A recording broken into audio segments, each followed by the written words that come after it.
I'm punctual. I don't know if anybody else gonna be here, but I'm punctual. You know what I'm saying? Let me get that set up right quick. Boom. In there. Let me do that pop out chat right quick. Get that set up right there.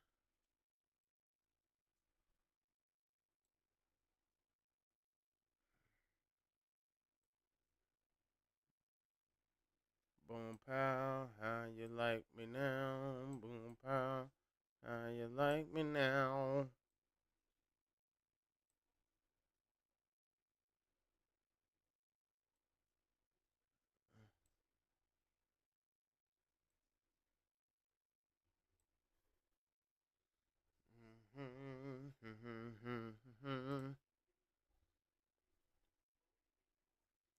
My Dex is actually like too close to my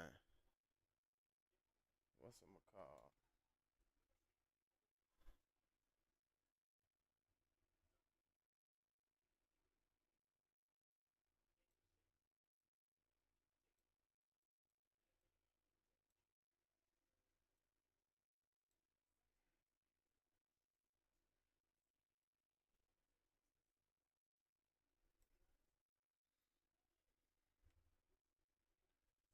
Whoa, whoa, whoa.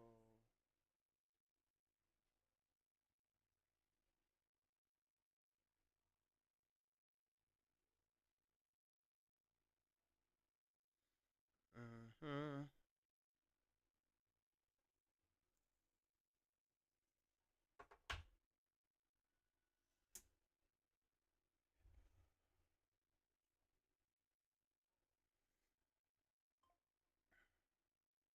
Don't even know where all my stuff is.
If you look at the live, what's it look like on IG?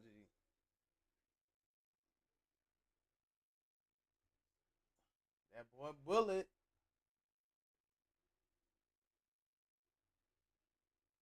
Y'all share this for me. Tap in on YouTube if you can. It'd be easier. A lot better view.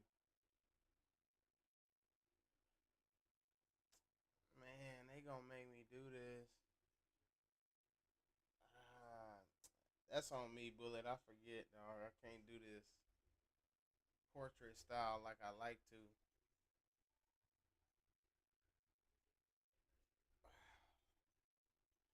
Give me a second.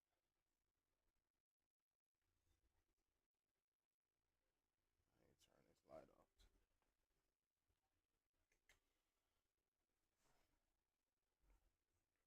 Bullet, you can hear me?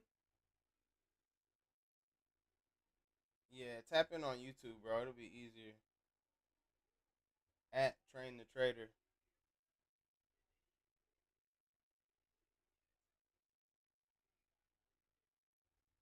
Hold up.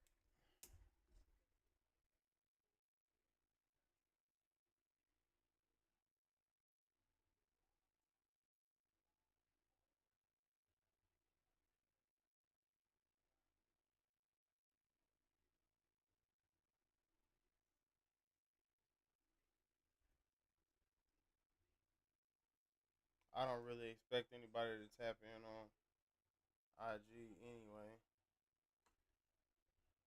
My following being what it is.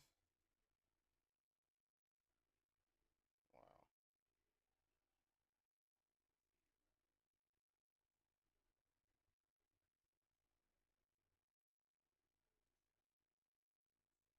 Yeah, YouTube. BA. You hear it? Yeah, it was just I was away from the mic, Mel. That's why.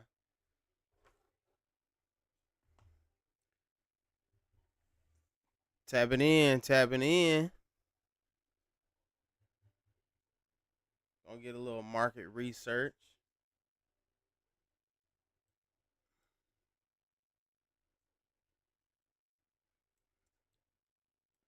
Bullet, you out of town or what? You in town or you out of town?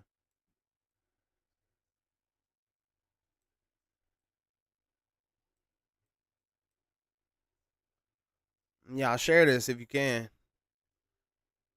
I know Brian's in here.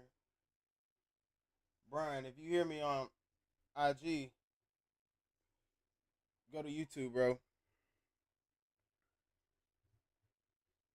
Tap in on that YouTube.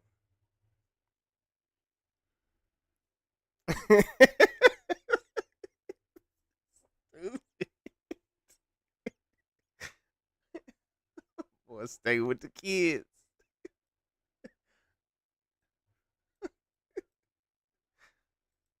Oh my god.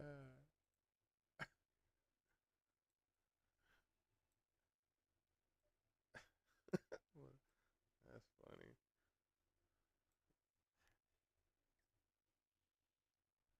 Hey, what questions you got, Bullet? You set up your account yet?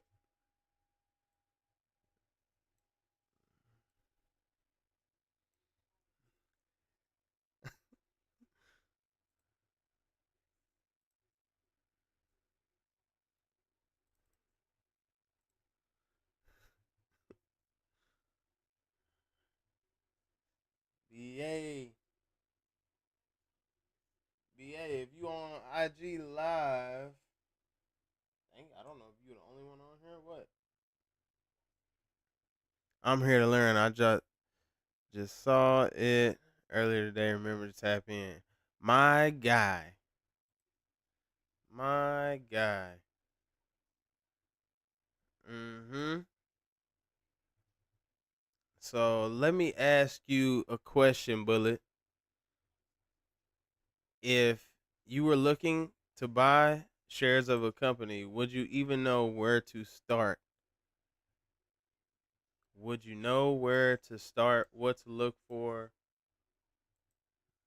The blase blase.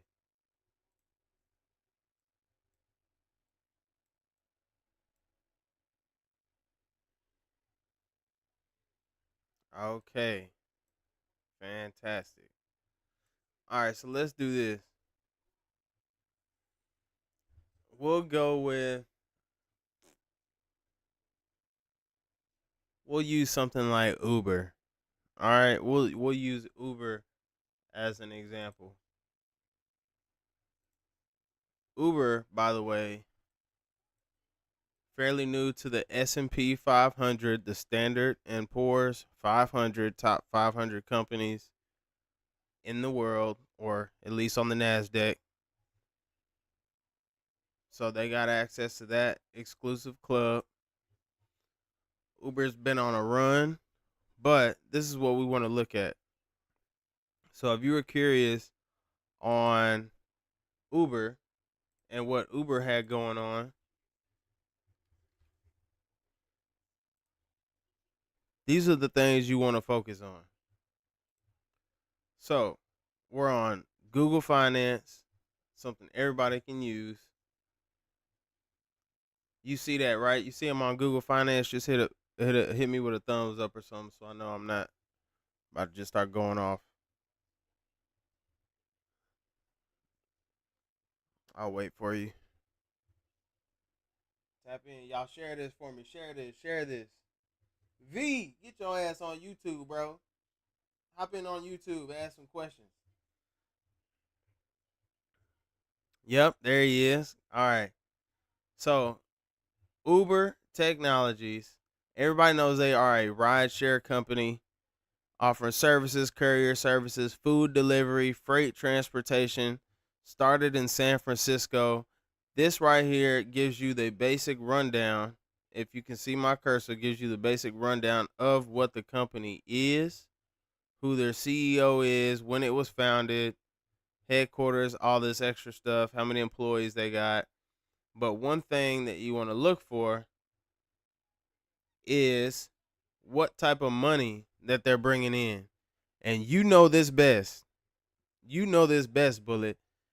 A company that is not bringing in money is not a company that you want to park your money with for the long term. You feel me? You don't want to do that. You want to park your money with companies that are growing, have great leadership, offer a great business or service. People they got customers in the masses.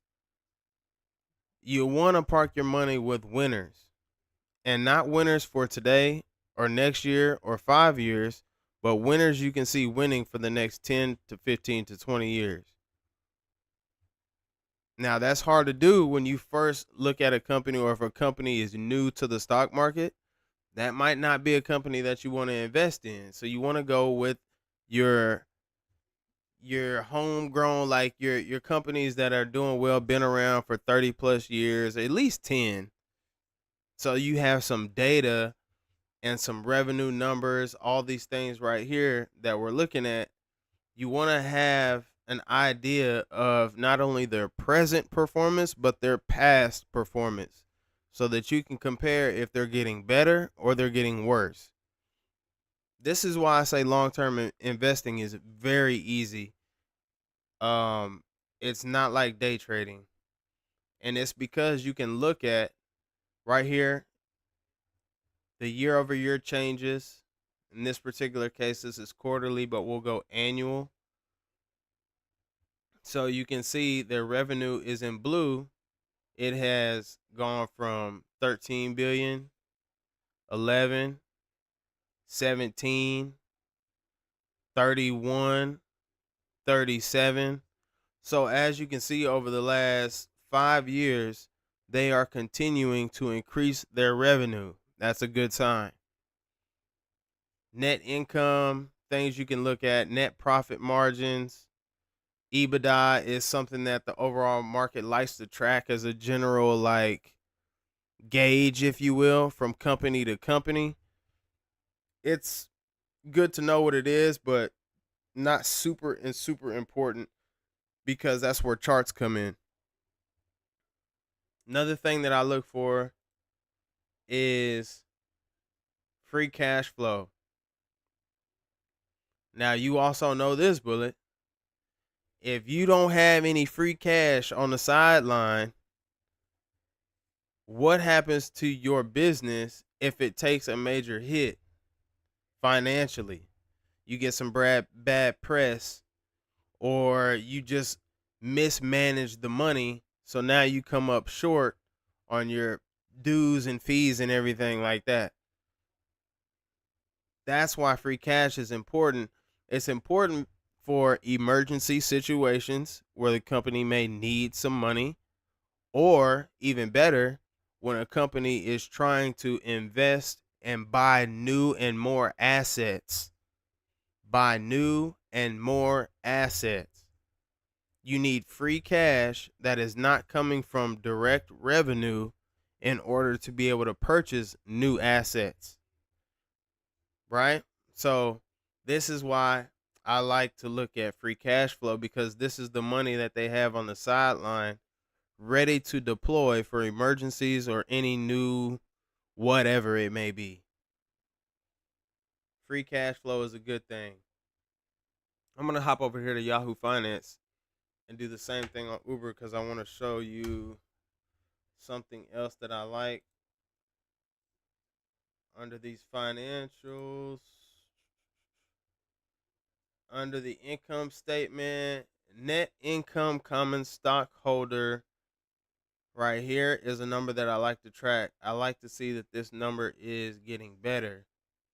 And as you can see, over the years, because we're annually, it has gotten a lot better. It started negative 6 billion, went to 496 million, and I'm adding 3 zeros because that's what you have to do.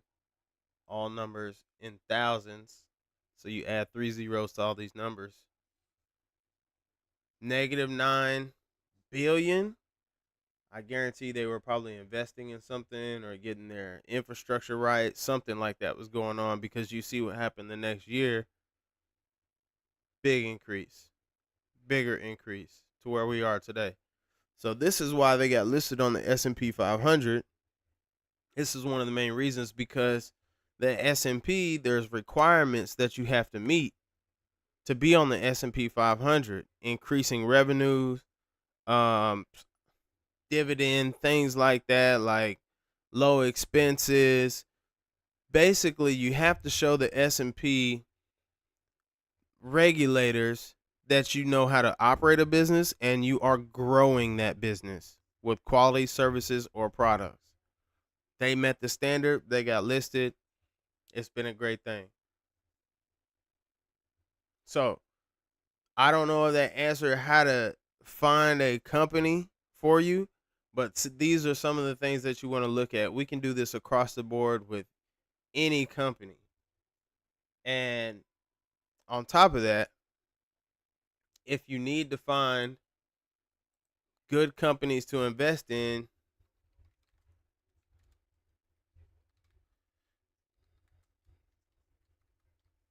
this is what you can do. 10 best companies to invest in. Morningstar, 9 best by Forbes. This is literally how I started. I started just doing research.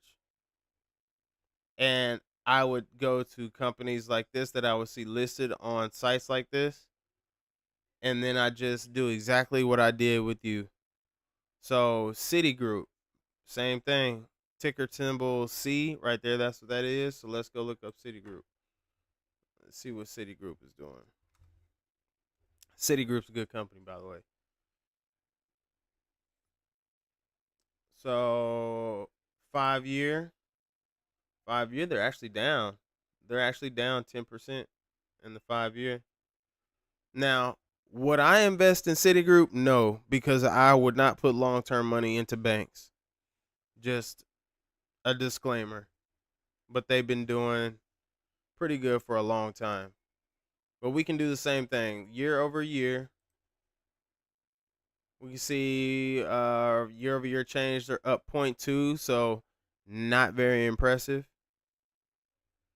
It looks like their revenue has been the same, 66 billion, 59, 74, 70, 70. So they're really maintaining. Would I call this a growth company? Absolutely not. This is not the type of company that I would be looking to get 10 to 15% returns on my money every year. 8% to 15% is really good returns. You're not going to get that at any bank. You're not going to really get that in high yield savings accounts. For instance, I know Moomoo, Weeble, they all offer like 5.1, 6.1% on cash just sitting in an account. That's way better than most savings accounts you can get at any bank. I mean, unless you're going to some exclusive or you got some really big money and you can get into some high yield savings accounts that maybe offer like 6 to 8. And 8 would be like extremely high. So, point I'm making is when you're going to invest your money, you want to be investing in companies that you could at least beat the bank with in returns. So if they have in the past 10 years not averaged a increase or any sort of growth of at least 5 to 10% over the past 10 years, it's probably not a really investable company. It's probably not a really investable company. We can look at Apple. Everyone knows Apple. And speaking of which, I think Bully, you're the only one on here. If you're still in here,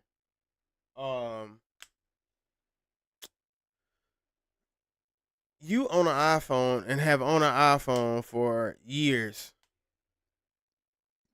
Little did you know that you could have not only been earning money on owning shares of Apple the whole time you have owned an iPhone, but the dividends that pay out, you would have got to capitalize on that.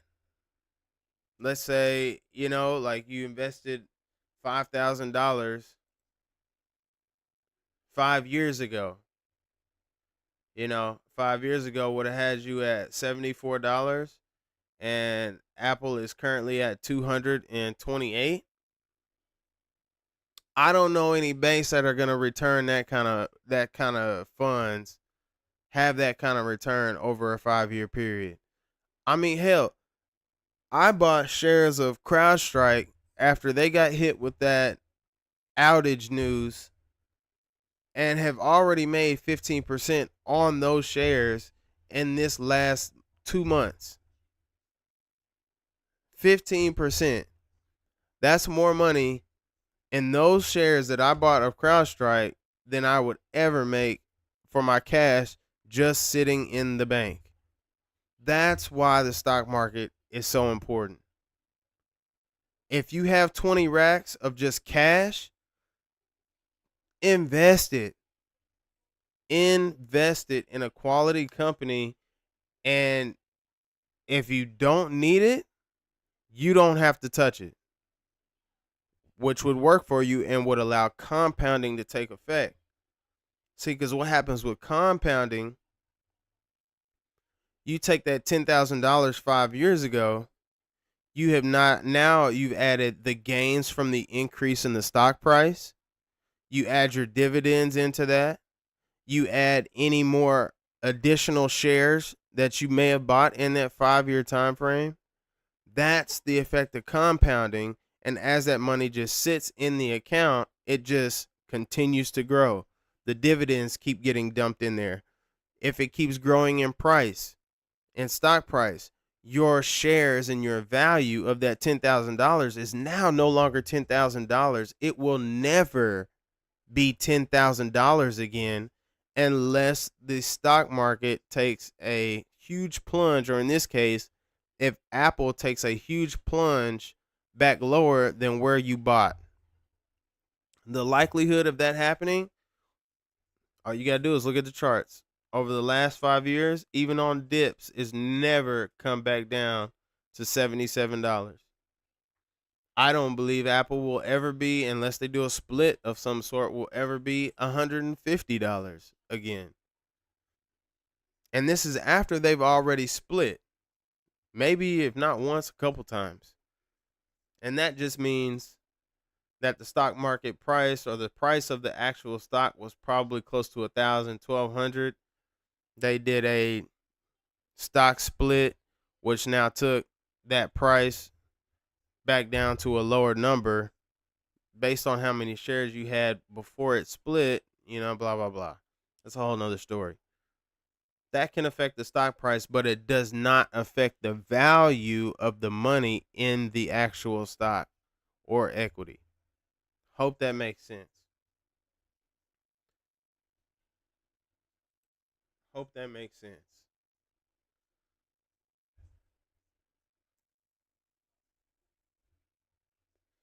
And it's across the board.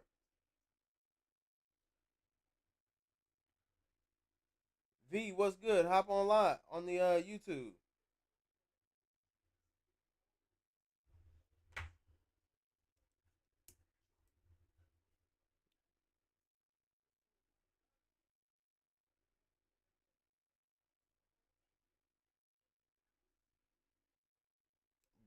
The quality is a lot better on this YouTube. This IG live nonsense is whack. It's just whack. So Bullet, I set that account up. If you're still on here, how long ago would you say that was that we set that account up?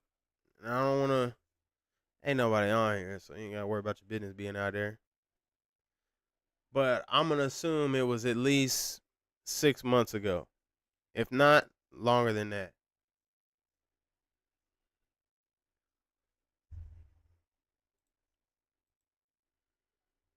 Maybe the summer. Yeah. Yeah, yeah, yeah. Something like that. So let's just do this. Since we were already talking about Uber,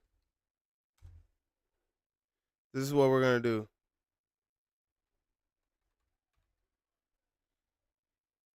On a daily chart, if we call it this summer, then we're looking at probably what is this? This March. It couldn't have been this summer, bro. It was before this summer. But let's say it was this summer and maybe like June or something. June or July, right around this area. Okay. First things first, you would have been able to see this dip right here happen. And if you watched any of my previous videos, if you haven't, you need to tap into those. But if you haven't, you know that we do not buy at all-time highs. This is a no-no. We do not buy up here. We buy on dips like this, like this, or like this. So even this summer, if you would have bought 10 shares of Uber anywhere around this 54 to $58 range. I don't know how many shares I just said. 10 shares. 10 shares from $56 and Uber is currently at, we'll call it $20. A $20 difference from then to now. So if you bought those shares at $54 and you do that math, let's get the calculator right quick. Oh, there it was. So 54 times 10 for 10 shares that you have is $540. So that $540 times, actually, let's do it this way. Let's do it this way. Let's do it this way. You're talking about 10 shares and a price difference of $20. So you're going to do 10 times 20, easy math, $200. So $200 per share,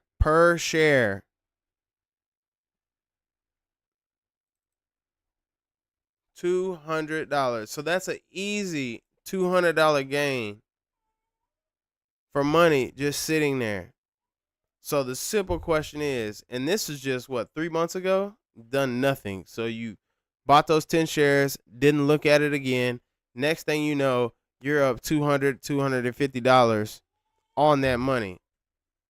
That might sound small, but when you add compounding, when you add time, when you add more investing, more shares purchased, that same $20 move with an extra 10 shares is going to double that. Now you add dividends into that. And now you talk about holding it for not only 3 months, but over a time period of 10 years for companies good. So a 3-year period would, I think we can argue, would have netted you a lot more than $20 per share over a 5-year period, as you can see, because the low was $19 and it's now $82. So that's a $60 per share increase on your money. No bank is going to pay you that much in interest over that amount of time. Not going to happen. Especially when you add the monthly fees that come with holding your money in the bank, which is absolutely a whole nother story and something that I hate.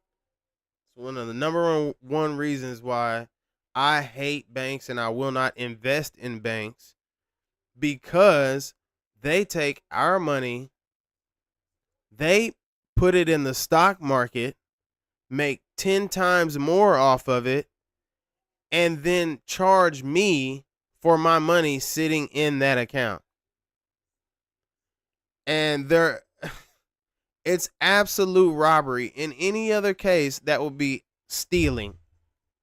But it's okay for the banks.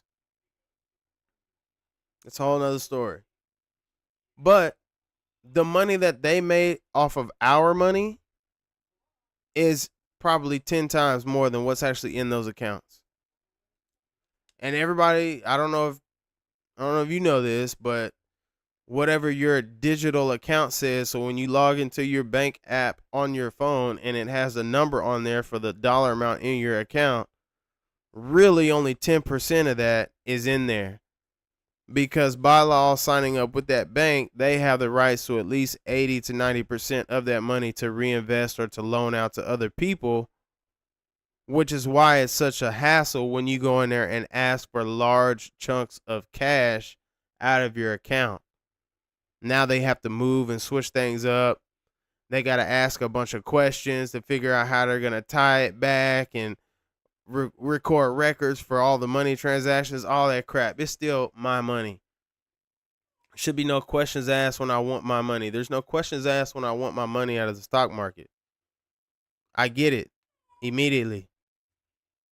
Or in a couple business days if you got a wire or something, or if you got that certain type of bank. But the point is, there are commission fees for trading, but those commission fees are pennies on the dollar compared to what a bank charges to hold your money that you've already been taxed on in their bank account, in that bank account. That's the problem that I have with banks.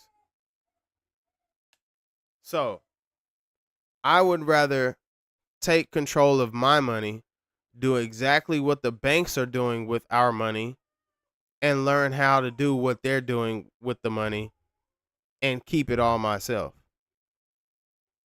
minus taxes.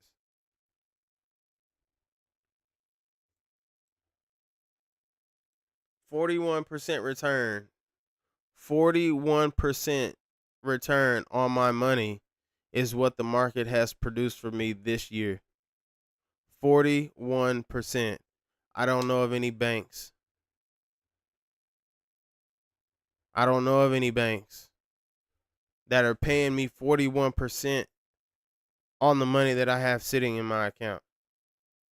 I got a high savings account with Moo, and that's just only paying 5.1% on cash that's sitting there. Money in the stock market is doing the exact same thing. I don't touch it. It just sits there. I only add to it, and it's continuing to grow. And then I'm adding dividends to that. So the companies that I own that pay dividends are actually paying me money to own the company. That money goes directly back into my account for long-term investment. So I never see those dividends by choice because I want compounding to have the most effect as possible over the next 20 years. I don't need that money. That's why I got a job. So I can allow my money to grow as I continue to do what I do on a daily basis. Uber's a prime example. Nvidia, we don't even need to talk about this. This is what most people miss. And this chart is not accurate. Okay, this seems a little. It's still a great move from here all the way to here. That's still a very good move, but this stock split. This stock was actually $1,200, $1,300 before it went down to 130 on the stock split. So what I had just mentioned earlier. God, this is crazy. This is crazy. 2 years ago, when I first got into the stock market, I bought shares of Nvidia at $146 a share. Not even 2 years, that company went from $146 to $1,300. $1,300. What is that? $1,250 in return within 2 years per share. Millionaires were created off of this move from Nvidia from 2016 all the way to where it is now. Really, a couple months ago, because after a split, it's been kind of lagging, but that's a crazy return. No job will pay you that. Only investing. Real estate, if you own some commercial property that you flip, maybe you can get returns like that. I mean, unless you own a healthcare company where they're gouging prices and getting 40% off of every pill, like maybe you can get it that way. Most of us are not physicians. Like most of us are not doctors. You know what I mean? $140, $146 of your money. All you do is buy a share with it. 2 years down the road, that $146 is now worth $1,300. That is crazy. Show me another job that has returns like that. Show me another vehicle that has returns like that. The only ones are the recluse like clubs that you have to be in with major pockets and like I'm drawing a blank on what they're called, but they're high end yield. Tony Robbins was talking about this in his book, and I forget the name of like the what it is, but they see average returns of 40 to 70%, but this is like high end like sports team ownership type clubs, things like that that really really big pockets can get into and kind of put their money to work that way. But that's the only other thing that I've heard that's returning more than 15% over an annual basis on a like back all just year after year. Year after year, you can expect the average return on the S&P of like 9 to 12%, which is still more than any bank where your money is sitting. Cash sitting under the bed doesn't grow. It doesn't accrue in value as it sits there in those envelopes in the closet. It doesn't accrue any value. It collects dust and you can't do anything with it. Excuse my dog. ass. So this is where we are. MJ can have ownership of shares of a company right now. There's no restrictions on age. Custodial accounts. Custodial accounts are important if you have children. Look into custodial accounts. I'll this ticker symbol right here. This is VOO.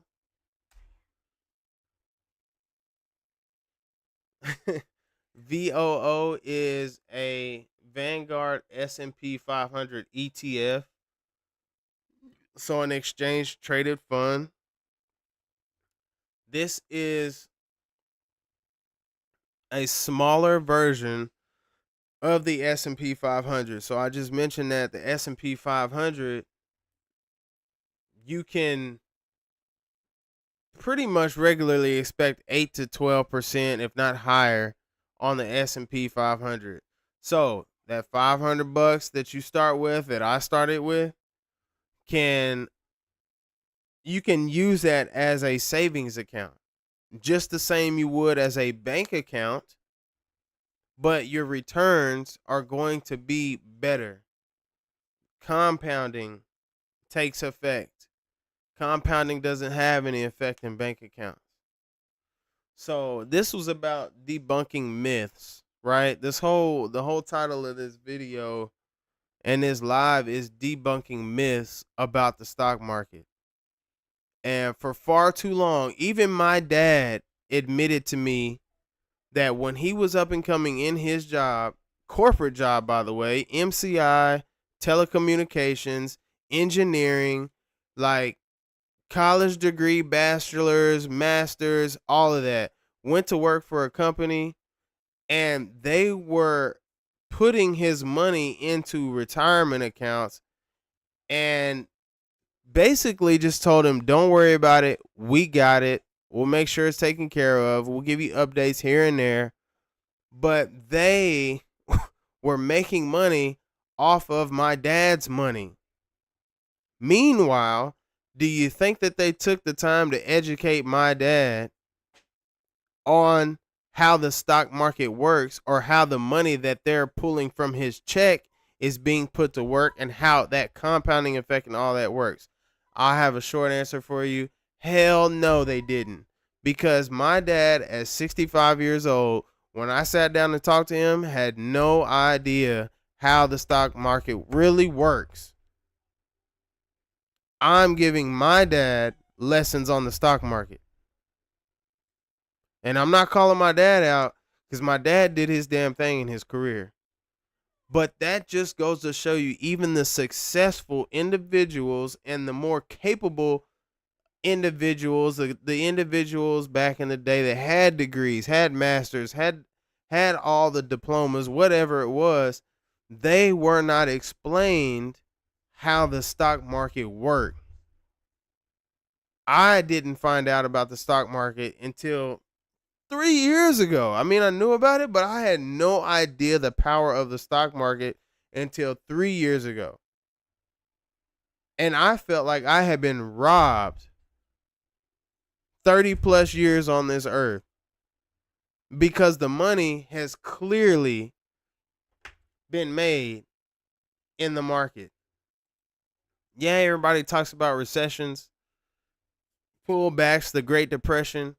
We're talking about 3 to 4 events since time before we were even thought of, including all the way back to like the 1918 time period, that you had the market pull back to the point to where people were panicking, losing tons of money, lost homes, all that sort of stuff.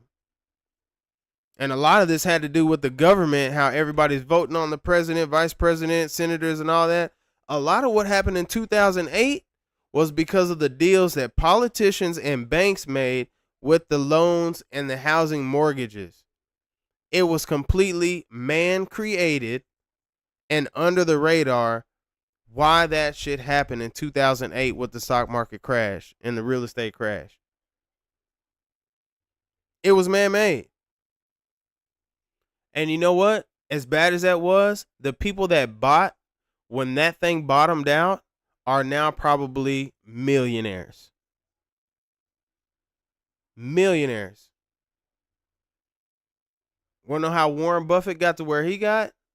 Warren Buffett found distressed companies that had good services, needed a little bit of tweaking, bought them discounted, and rode the boat.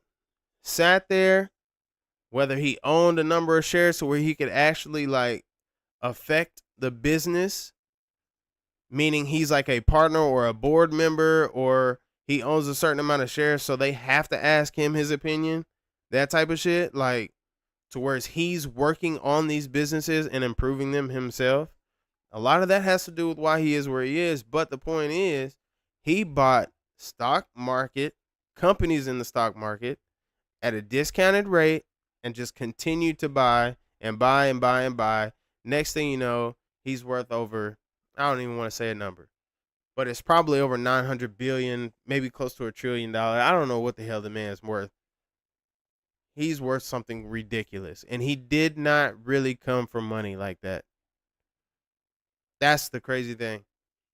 He literally let money, he put as much cash into the stock market as early as he could. His first investment came at 11 years old.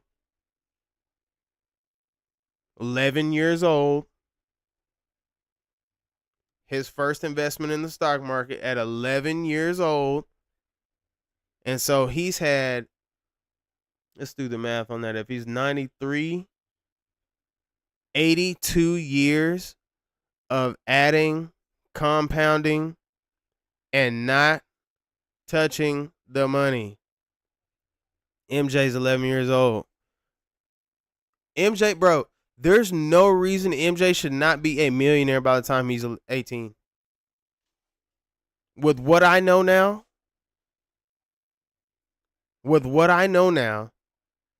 and with this family, there's no reason MJ should really ever have to work a job.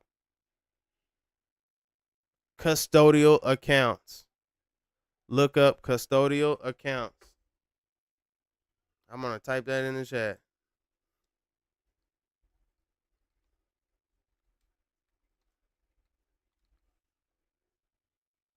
If I spelled it wrong, don't worry about it, but that's it. MJ's 11, bro. MJ is 11. The knowledge that I have, that I'm going to get, by the time, I'm telling you, bro, it's a done deal. Like, he learns this game, he'll never have to learn another skill set in his life unless he wants to. He can learn how to trade options, paper trade with fake money, and learn how to trade. By the time he's 18, he will be making hundreds, if not thousands of dollars a day trading, and will never need a job. He will be his own business. He won't be stressed about money. He won't walk through life the same way when his pockets are full. And you and I know this. It's not going to be the same. And it's extremely possible. It's extremely possible. This is why I've asked people to share my videos, to check out my YouTube videos. Like, I know I need to start doing more. I didn't understand the responsibility that I have upon me now because of the information that I have learned, and not completely taken advantage of it or disregarded it, but I have ignored the responsibility that I now have to share this information with as many people as I can before I leave this earth, because of the power. This shit changes generations. It changes families. it changes family. It it just changes everything. That's all I can say. Think about if you could wake up, turn your computer on, see some of these candlesticks moving, know exactly what it means, know how to capitalize on it, and never leave your house and make thousands of dollars a week. It happens all the time. This is what was so crazy to me and why I felt so like I've been missing out. What they call fear of missing out. A little bit of FOMO. This move right here, this happened today. This happened today. This move from here to here, which is about $3, a $3 movement in price action can net you thousands of dollars. I'm going to say that again.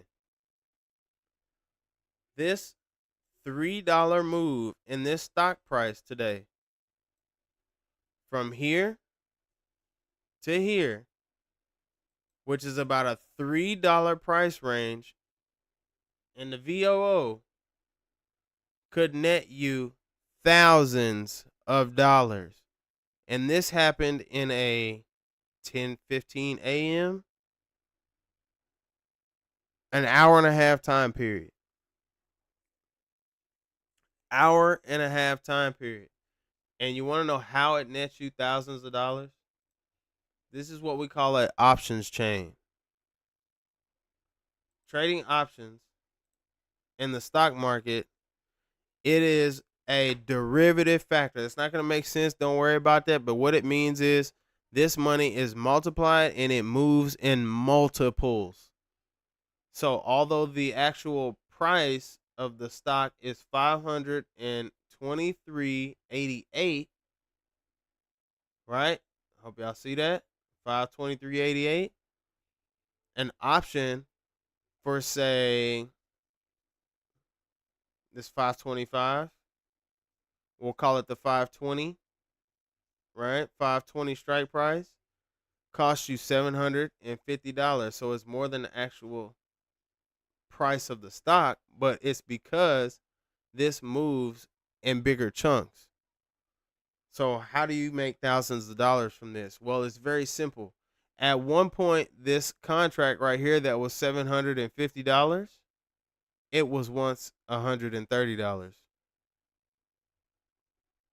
And if you own multiple contracts, which you can own as many as you want, whatever you can afford, but it's $130 for each contract. So if you had $10,000, you could buy 9 contracts. 9 contracts, you multiply that. What's the difference in that?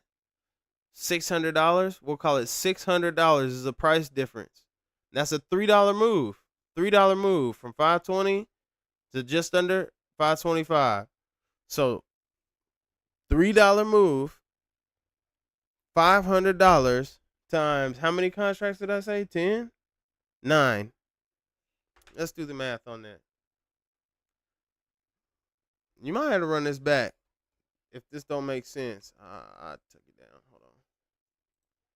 Hold up. So I said 9 contracts times $530 each. There's your thousands of dollars. $4,770 in an hour and a half. Sitting at the computer looking at colorful sticks on the screen. Can I emphasize this any more than I already am? This is a skill set. We're not going to look past that. It is a skill set. It takes time to learn. It takes effort. But what doesn't? A job that you want to get a promotion on takes time and effort. A relationship that you want to have success in takes time and effort. A friendship that is long and lasting takes time and effort. Everything worthwhile in this world takes time and effort. The market is no different, and I don't understand why people feel that it is. It's just like because it's numbers moving, it's supposed to be easier to understand. Maybe that's what it is. It's not that easy. But what is true is that multiple contracts of a stock buying options can net you thousands of dollars. We just proved that. That happened today. It happened today. So that saying that the rich get richer, this is why the rich get richer. Because they play in the stock market. They buy bonds.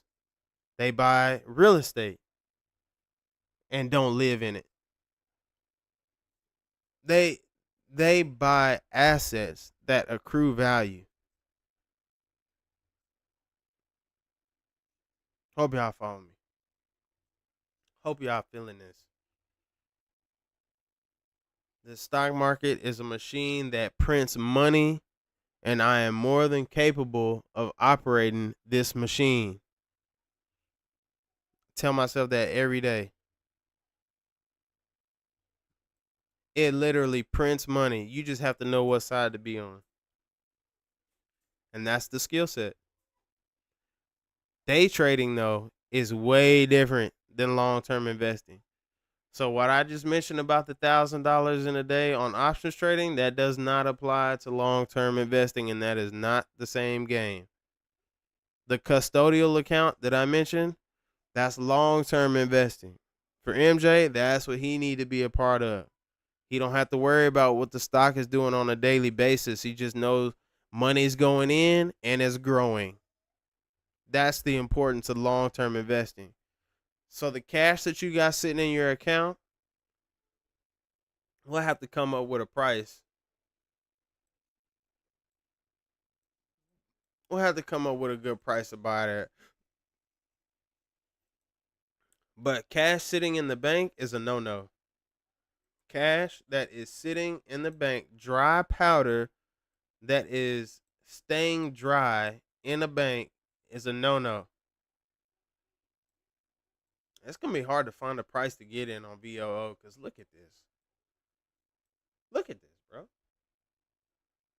This is another thing that I want to debunk about the market. People talk about the market going up, going down. Yeah, it goes up and it goes down, but everybody and their mama can see that this trend over the past, what is this, 1 year, 2 year, looks like maybe 2 years, has been damn near a 45-degree angle pointed straight up. Actually, that would contradict the 45-degree angle. It's a 45-degree angle pointed up, but not straight up. For the technical people out there. The point is, it keeps going up. What are people scared of? The thing that hasn't happened in their lifetime? The thing that may happen? Even when it does happen, if we hit a recession and we decided to retrace from all-time highs, I'll go to SPY. SPY is the S&P 500. Basically the same thing, but different price, different tracker. But this has been the same run as that chart that we just saw. 45-degree angle up over the last 2 years. So if we decided to get into a situation to where we go from 572 all the way back down to 348, yes, people would lose money if they sold their shares. See, that's the thing about the stock market. You only win or lose when you close the position. If I bought shares of a company if I bought some SPY right here at 450, right in this area, it goes all the way up to where it is now at 572. until I close that trade and sell those shares, I see zero money. You only see the gains that you have made. But until you sell, is what is called unrealized gains. Unrealized gains. Unrealized. They are not realized until you sell your shares or you sell that options contract. And the same applies if you were to buy at 450 and it goes all the way back down to 348. It's still an unrealized loss. An unrealized loss. You haven't lost anything until you sell the shares or the options contract. So, what are you saying, Adrian? If it goes from 450 all the way down to 348, I actually didn't lose any money? That's exactly what I'm saying. That's exactly what I'm saying. Better yet, if you bought at 450, it goes down to 348, you better be buying a lot more. Cuz now your average price is not going to be 450. You'd have to do some math, but if it was 450 when you first bought, you bought a lot more at 348. Now the price that you own SPY at is not 450. It's going to be somewhere close to 375, 400, maybe a little under 400. So now when the stock rebounds and it goes from that 348 back up to 450 where you originally bought, not only are you going to be up more than you originally were, but now you have more equity if you bought more at the bottom. So the value and the ownership that you now own of that company has multiplied. And then you add your dividends, you add any other shares that you may have bought in that time period, it only adds to that. And then you hold that for a 5, 10, 15, 20-year period, as the greats do, as Warren Buffett does. Add that compounding effect to it. What you paid for those shares will not be the same. If it continued on a trend like this, you can only imagine. If you had 5 here, you bought 10 more down here. Now you have a total of 15 at a lower average price. So when it gets back up to here and even higher all time, forget about it. You're talking about doubling up, tripling up, quadrupling up. You're talking about 10xing the amount of money that you put into the market. Nothing produces returns like that on this planet. Unless you're in the healthcare industry. Like we said, you're in the healthcare industry where you're marking up them pills. You're a business owner who is killing it, making tons of money, but probably doing a ton more work. We'll add that factor. This machine prints money, and I am more than capable of operating this machine. If I learn how to operate this machine the same way I would learn how to operate a tractor or a race car or working on cars or building computers or digital design, whatever the skill set, name it, I'll compare it. What you make from start to finish across the board of all those companies, all those careers that I just mentioned versus the stock market is going to end up returning way more than any of those because of compounding, the compounding effect.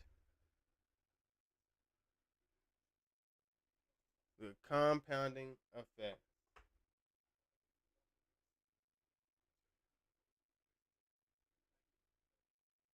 We're on live. We here, man. This is it. This is the machine. This is why Wall Street Trapper, Aristotle Investments, EYL, um, Oliver Velez, all the names that I just mentioned. Look them guys up, man. You'll see just how much is possible in this market because these guys are, I think, what Trap has made easily over $3 million this year. Wall Street Trapper. Aristotle, I'm in his Discord. He's easily made $70,000 this month alone. Oliver Velez is a multi millionaire who now does training for traders.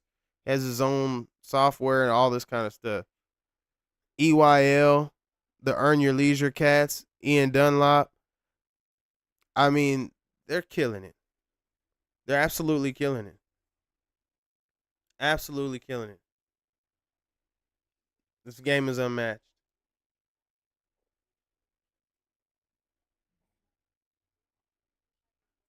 Y'all good, man. What time is it? I'm about to spark up. Over here on this ooh wee as we talk about the ooh wee. Mel, you got any more questions, bro?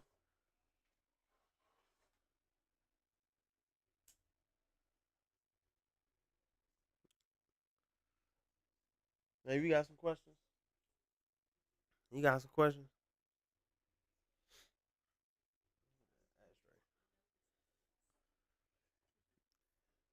BA BA, are you in here?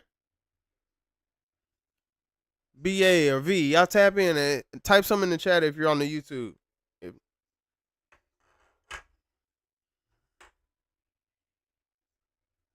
I got dog. I told you, bro. It's just tying you down. It's just tying you down and getting you to lock in for an hour. But I got you, bro. You know that.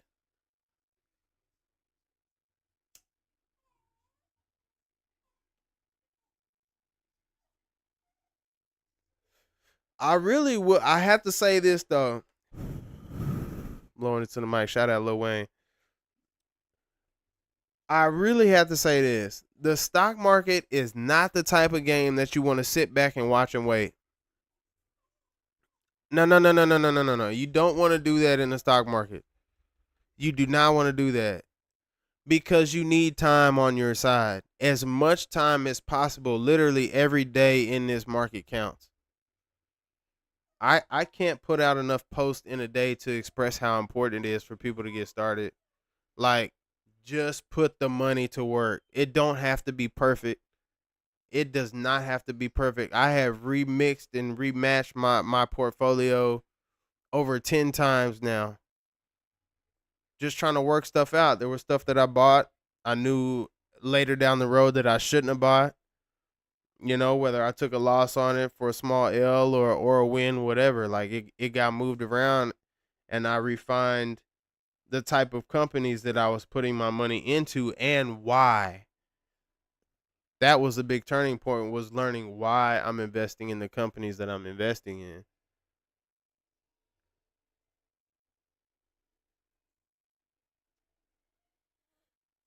YouTube ain't working. Man, V, you better get over here on this live, bro. YouTube working? Are you on YouTube right now? See if it's working for me. I'm about to have Shayla check it out. See if it ain't working. V, Shayla said YouTube working, bro. You gotta get on your shit.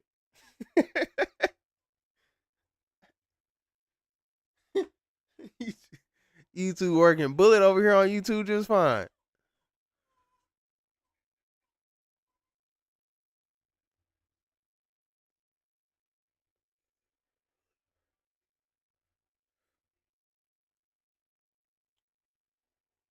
Yeah. YouTube working just fine. I don't know. We gotta give V a little grace here. He might be he might be in the workshop right now, sneaking around at work trying to watch the video. Not working. I'm just kidding. I I ain't gonna do it like that. V stealing Wi-Fi. V stealing Wi-Fi over there on the job. Come around that corner, catch V sitting there looking at his phone. V, what the hell you doing? You supposed to be down there and make ready.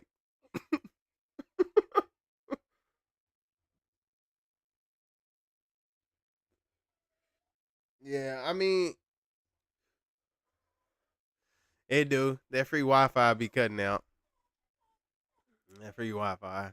I don't know if I need to start doing this more, but you think I need to start hosting like one of these every week to get people to log in, and people got to hear about this, bro. Like I can't sharpen my iron without people asking me questions because I don't even know what people don't know. You know what I mean? Like I talked to my boy Eddie over the weekend, who has heard me talk about the market, but he's not really messing with it because of all the things that anybody's ever said. At the time, it's too hard. I don't have the money. Whatever it may be. All the things that aren't true, but it's people like my own boys, my own people that are not paying attention and are not involved. And even worse, I know some of them are not doing well financially, but refuse to pay attention. How do we tap into those people and get them to pay attention? Or is that the illusion that you never will? You know?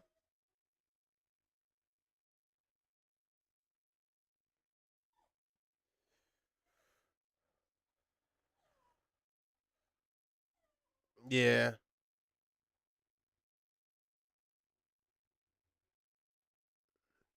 Yeah. You right. 100%. You right. And I need to. I think that's part of. It's almost like posting though. Like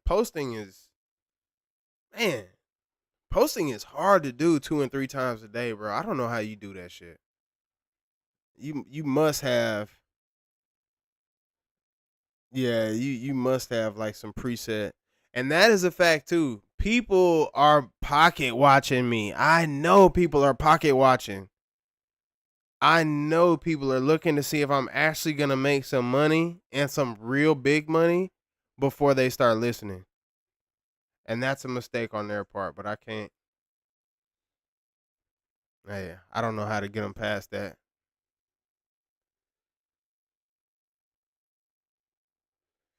But it is about other people though, and what I'm trying to do with this, cuz this is like my service back. This is how I pay it forward. I got to spread this information. I know there's a lot of people that I can help. I know there's a lot of people that just overlook the power of it. Don't really understand the power of it. That boy V in the chat. Yeah. Yeah, you right. You right. 100%. And I'm going to have to start committing to that weekly. Hell, I don't be doing nothing on the weekends. I might as well. Kicking it with Shayla. Dealing with Bo. Barking. But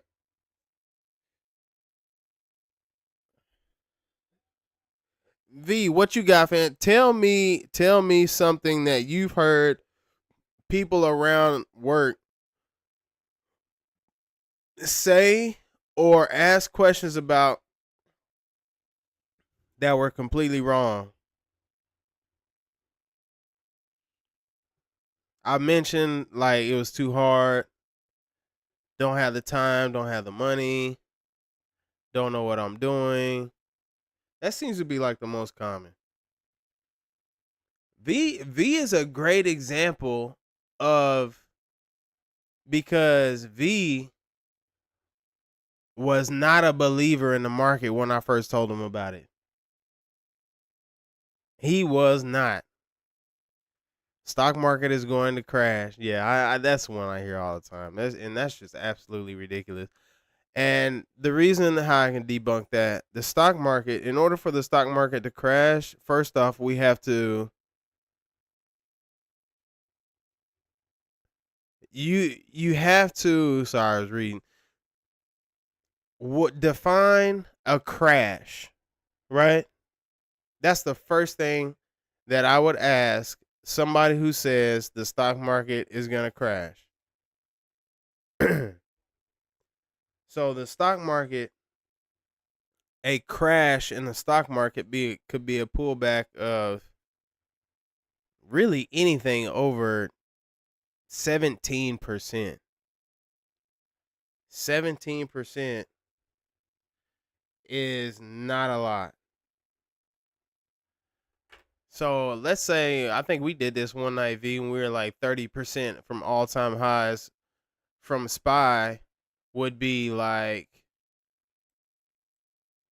let's do the math on it. Let's do the math. So I don't want to just lie on live, you know what I mean?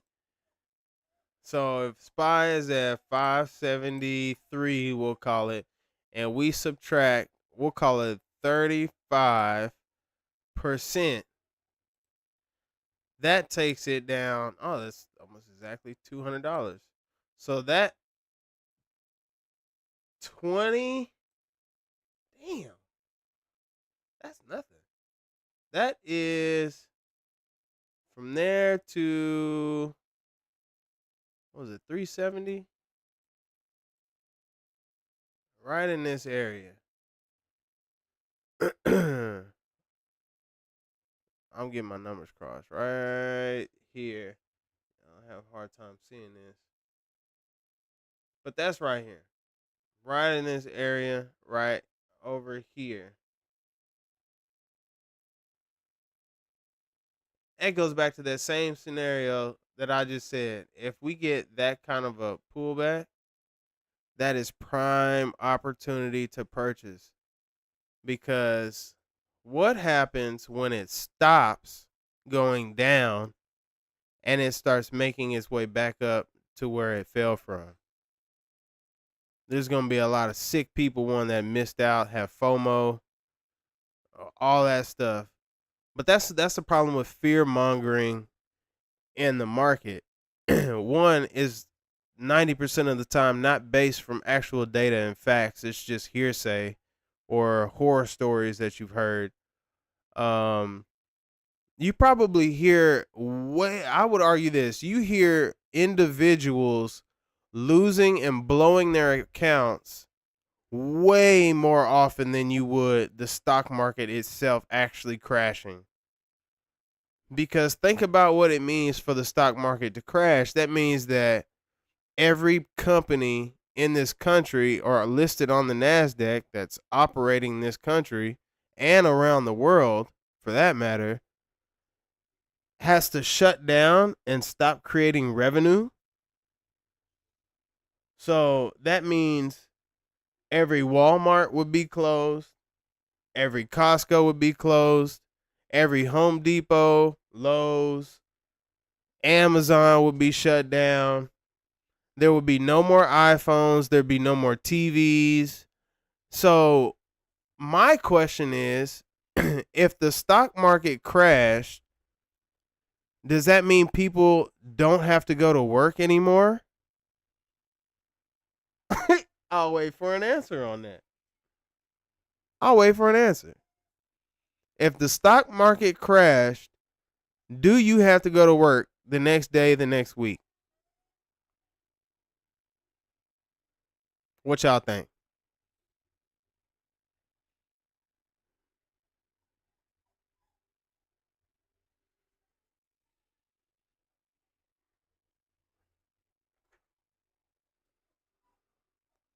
What y'all think? Type it in the chat. Type it in the chat. What y'all think? If the stock market crashed, hell yeah, they ass gotta go to work.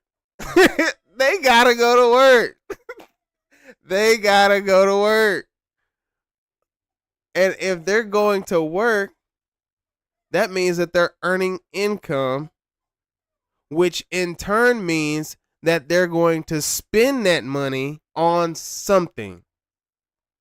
And it's probably at one of the places or one of the products that I just mentioned. So how can the stock market crash, essential worker or not? Because then what, are you going to have a bunch of bums on the street? Well, if that's the case, if you're not an essential worker and you lose your job and you are resorting to going out on the streets asking for money, what's the common denominator here? Everybody's still asking for money. Why? Because they want to buy some shit. They want to buy something. That's why the stock market ultimately cannot just crash. You lose all of your money, because us as consumers, us as people, is actually what promotes the stock prices, and these companies grow. The more babies that we have. If you have babies, babies need products. Those products you have to buy. You have to buy with some sort of currency. Well, that currency going to buy that product or that service means that you just contributed to the stock market. So when people say that the stock market is going to crash, they essentially are saying that they do not understand how money works and how money rotates and flows through consumers and sellers. That's what that means. There's no way, as long as people have jobs and are getting money, they're going to buy something. They're going to buy something. And they need something. People always need something. Even when they don't need nothing, they need something. That's what drives the stock market. That's why the stock market continues to go up, because people cannot stop spending. They can't stop spending money. It is absolutely inherent in their mind to stop spending money. As soon as before people get money, they spending it and planning on how they're going to spend it. That alone, that thought process of a person spending money that they don't have, is why the stock market keeps going up.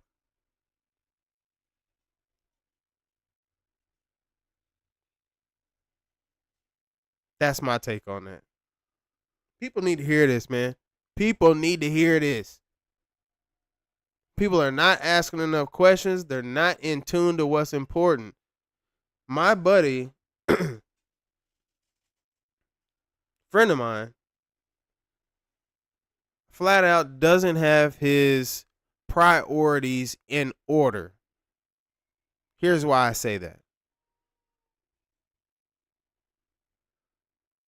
Ask a man what he plans on doing in the next 10 to 20 years. Or woman. This applies to women and men. Ask them what they plan on doing, where they see themselves in 10 to 20 years. And you're not going to get the response of building my nest egg, investing in assets, and accruing value for the sake of myself and my family in the future. That is not going to be a response that you hear from the common man or woman. Why? Why?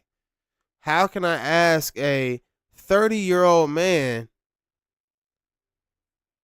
how he plans on providing for his family 20 and 30 years down the road when he can no longer work and his wife, mother of his children, can no longer work?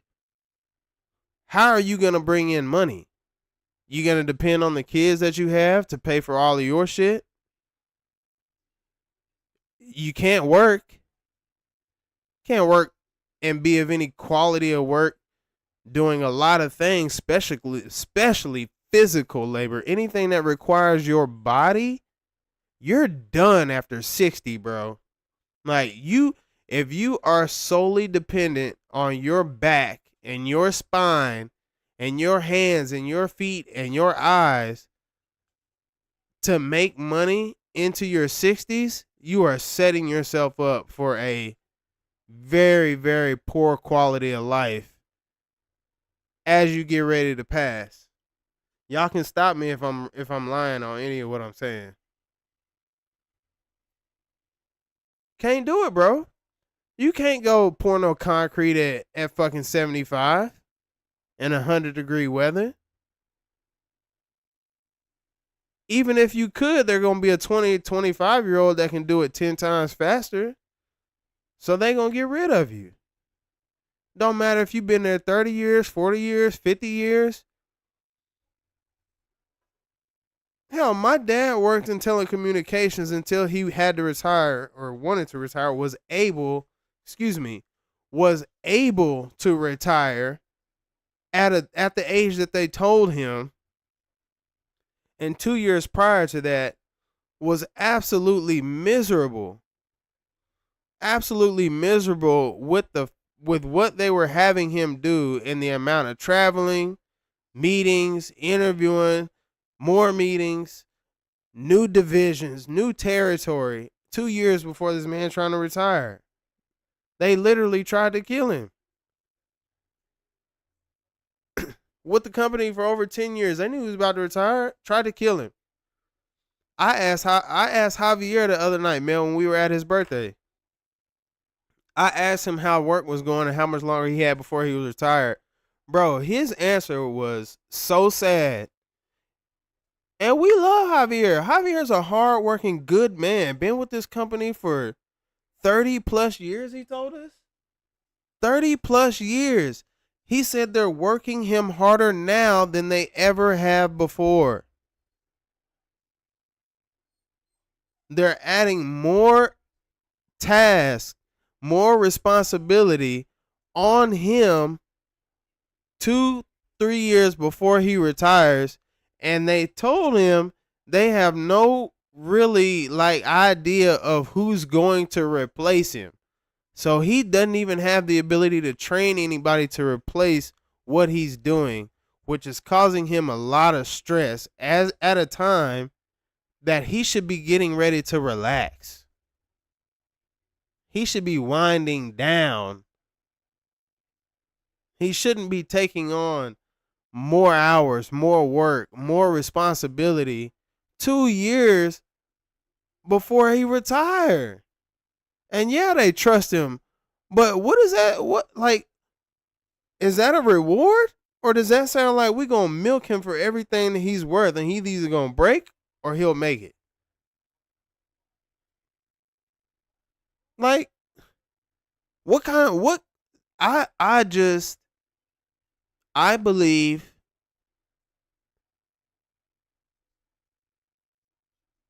I believe things don't have to be that way. I believe things are that way for certain individuals, us being included in this had we not found this market. That is the life. My dad told me this years ago. You're going to work just like me until you retire. And that shit was fucking discouraging to me. That shit never left my brain. It never left my brain when he said that. Because I never want to work till I'm 60. Not at a job that I don't want to be at. Not doing something that I don't want to do. The way I see it, I'll be damned if I'm working till I'm 60 for a company or employed by something or somebody doing whatever that I don't enjoy doing when I'm 60. If I'm working, because I know I'm going to be working. If I'm alive, I want to be doing something, whether it's learning, working, or something forever. But would you not rather be doing what you want to do? Would you not rather be able to have the time to do what you want, when you want, for as long as you want, with whoever you want? Because that's literally what thousands of people are living as we speak. It's as bad as things have been for people the last few years in this country. As much as people complain about how bad it is, how much everything costs, there are people literally right across the highway probably don't even have that thought, never have, because they live in complete abundance, whether it be from some business, some family passed down business, the stock market, investments, real estate, something, something, something. Now, whether they enjoy it or not, that's a whole nother ball game. But, bro, forget about it. Forget about it. I do not want to be in that situation when I'm 60. I don't want to be in that situation when I'm 60. I don't want to be that stressed out when I'm 60. I don't want to be this stressed out 3 years from now, to be quite honest. That's about all I got left in me. I'm sorry. I got 3 years. I got 3 more years in my bones to do some shit for somebody who I don't give a fuck about, and they clearly don't give a fuck about me. If my job decided to fire me today, they are moving on to the next. They aren't going to call and check up on me in 6 months and see how everything in my life is going on. If I got my shit together, if I'm financially stable, they're not going to give a fuck. And I have given this company, moving on 4 years now, they are not going to give a fuck. There will be no severance package of any kind of funds or money that's going to last me more than 3 years if I leave that job. Quit, get fired, whatever. It don't matter. I'm not getting it.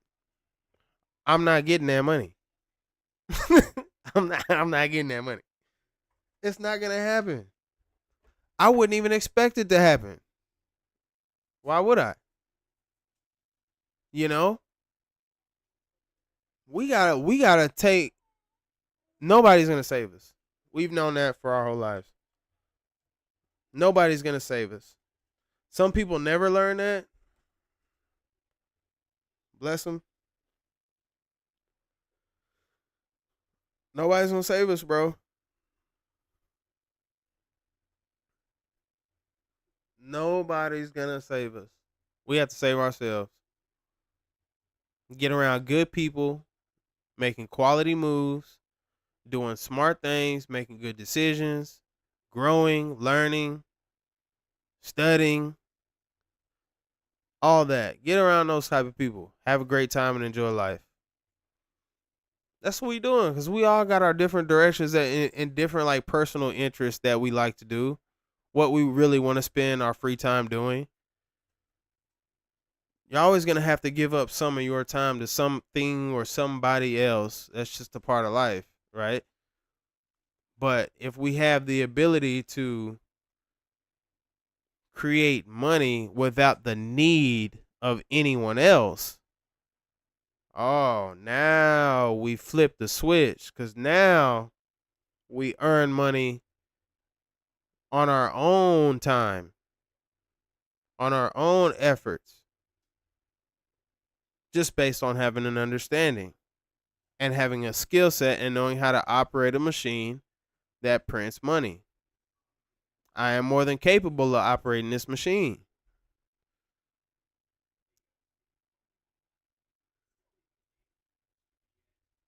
Y'all feel me?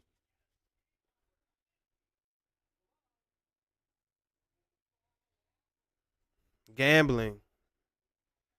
It's not gambling either. It was, you know what was gambling? Options.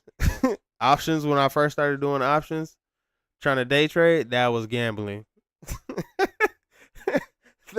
That was straight up gambling. V, am I lying? If I'm lying, I'm dying. If I'm lying, I'm dying, V. Tell me, I mean, it just was what it was. It's a part of learning the game, but that was gambling. Long term investing has never been gambling to me. It's always made sense. Options, day trading, that's gambling, and can be gambling because if you are not emotionally in check,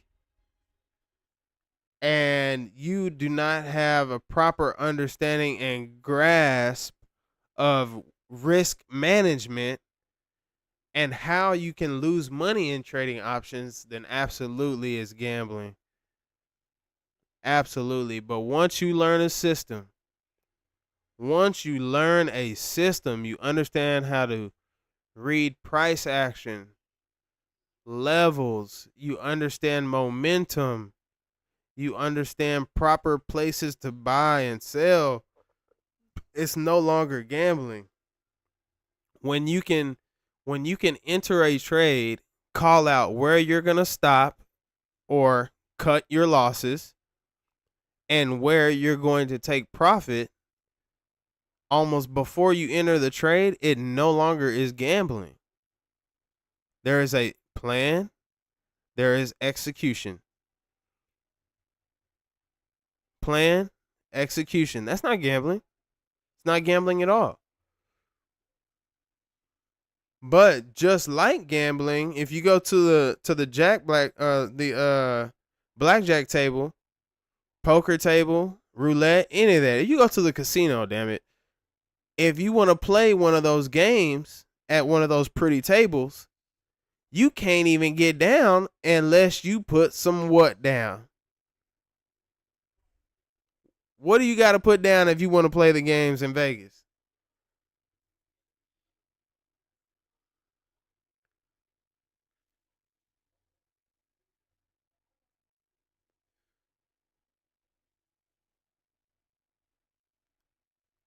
Ching, ching.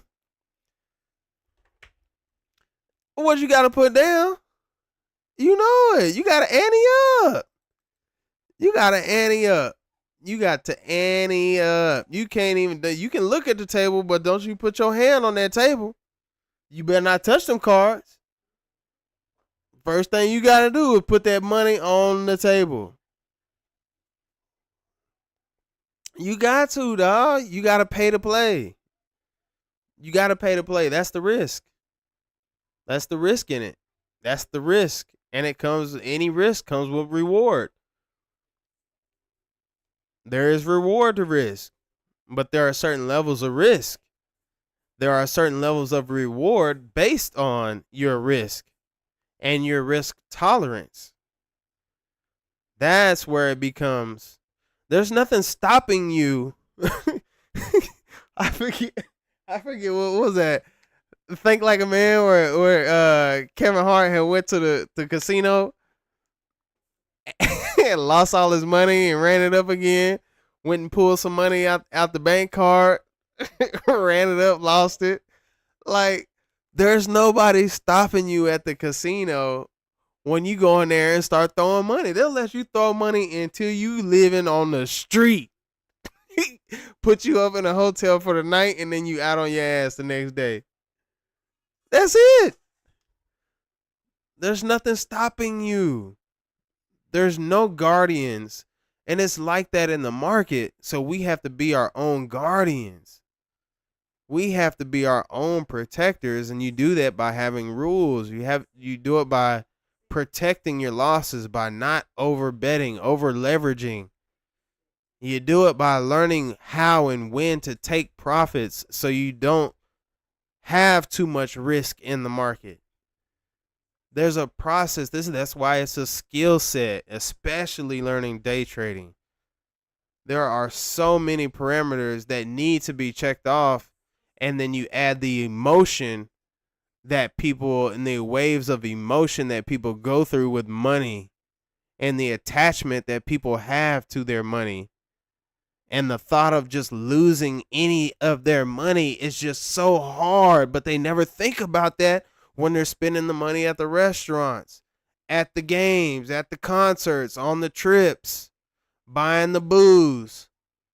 People never think about the risk and the reward when it comes to consumer products. Y'all feel what I'm saying? People have the game twisted.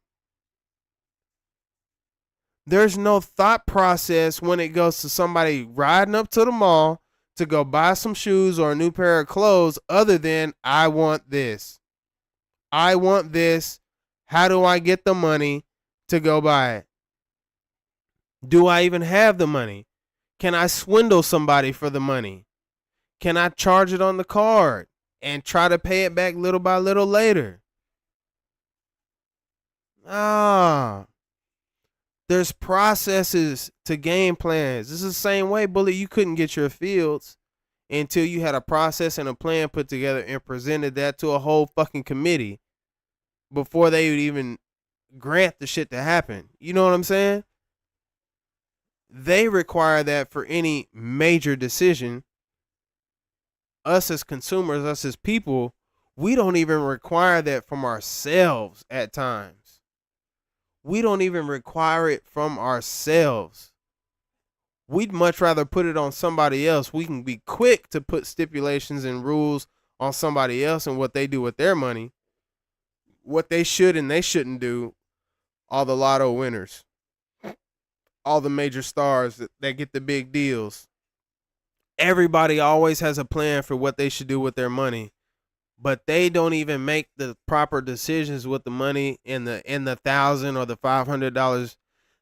Hell, prime example. Donald Trump's stimulus check. What was that? $800 to $1,200. $800 to $1,200 of free money everybody got. For some with kids, I think it was more. $2,400? Something crazy? Stimulus money. How many people? I'll let y'all answer this in a percentage. Of the people that received stimulus checks, which was pretty much everybody in the country, write me a percentage of how many people you think took that money, purchased assets with it, and now have more with that $800 to $1,400, thank you, V, than they did when they first got it. So write a percentage. Tell me what you guys think. How many people put that money to work in a good way? Less than one. Straight up. Straight up. I was gonna be generous. I'll let V see if he got one. Straight up. V, what you think?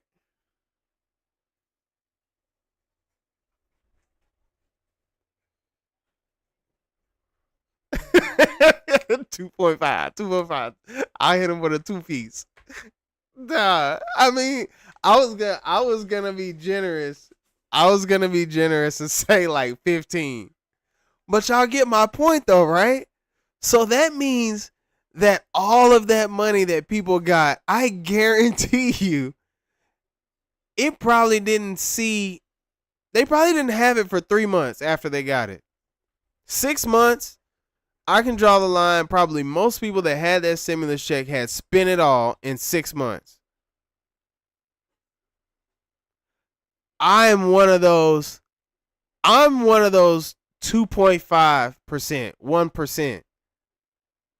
That stimulus check that I got, first off, stashed it immediately.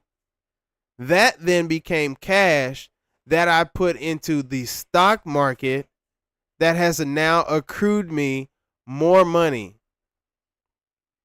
I know I'm one of the few.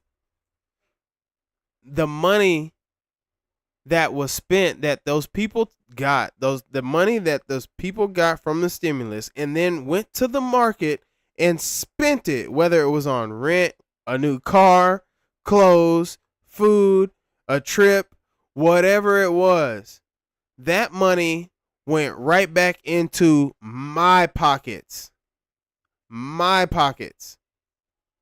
That money helped my assets grow in value because I'm invested in the companies where people are spending their money. That's the paradox shift. That's where it all changes. People are easy to throw out money. Easy to throw it out. Quick to throw it out. You ain't gotta tell me nothing. Hell, as soon as I get 500, I already know what I'm about to do with it. I guarantee you it ain't gonna do nothing. It ain't gonna go purchase no assets with it. Some people were smart, maybe went and got a like down payment for a rental property or something, making money off of. That would be smart. When do we get that stimulus check? Shoot. When did we get that stimulus check? I know I'm on Google since.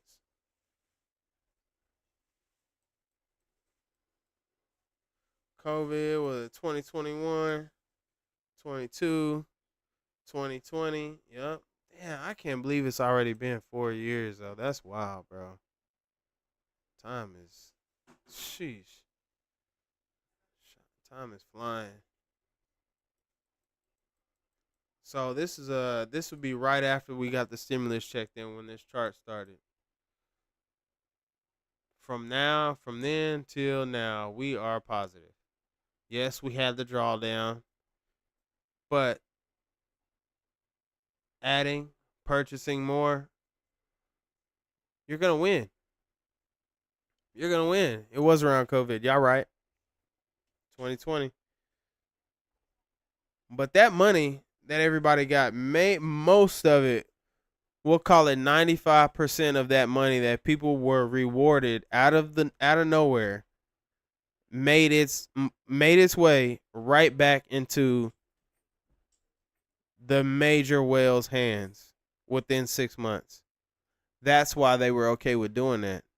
They knew that money was coming back to them in some shape, form, or fashion.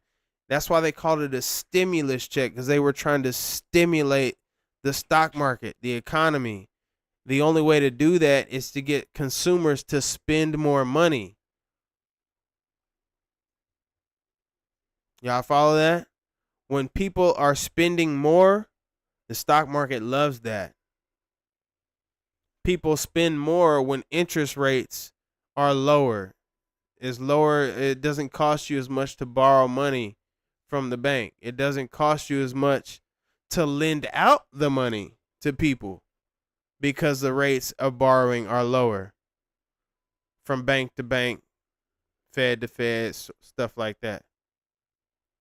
So that's why the big news with the half percentage cut that Jay Powell just announced the other day, we got a boost from the stock market. We got a boost in the stock market because lower interest rates means easier to borrow, doesn't cost as much, which invites consumers to spend more money. Now you talk about like increases in salary. So there was a salary increase, as they say, even though I ain't seen no salary increase in my job, but they say there was a salary increase over the last year. I mean, okay, but that also helps because now it's on paper it's saying that people have more money to spend. And one thing that the economy, stock market, all these major companies know is when consumers get money, it's not going to stay in their possession very long. It's going to be out. It's going to be out as quick as COVID hit this country. Quick, fast, and in a hurry.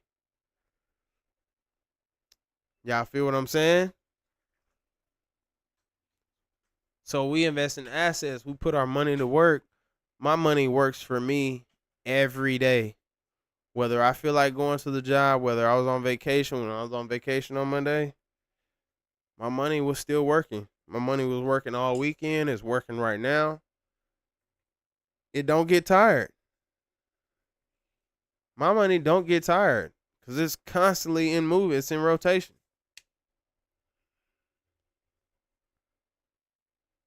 And that's the name of the game. Not to mention the tax write-offs and everything that you can take advantage of from Any losses that you may suffer unrealized. Did that last year.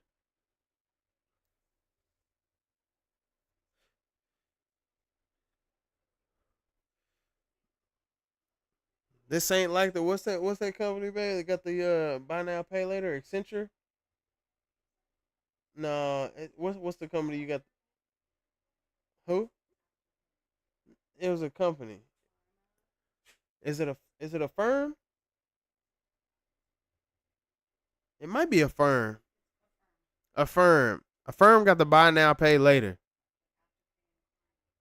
That's basically the stock market. You buy it now, they pay you later. I mean, that's what it is. Gold and silver. You know what? Gold and silver are always going to be important because they're major commodities. That's going back to the creation of money and currency and everything, chipping off the silver and the gold, creating coins out of it. Hmm. Those will always and be always, mind you, as well, V. Those will always be good things to keep an eye on to track the health of the economy.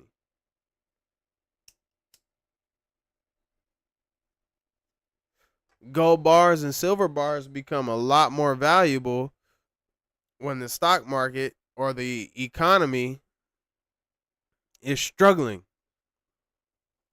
when interest rates are high. Hence why it started spiking. Hold up while I take this shot.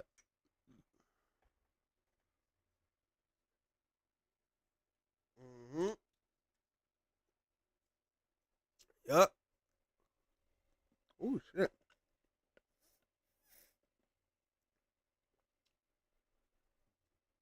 Yeah, it's Friday night. We kicking it. We talking money and kicking it. I would rather be doing nothing else. Well, a little bit of that. Well, yeah. Ammo. See, you preparing for the V, preparing for the apocalypse.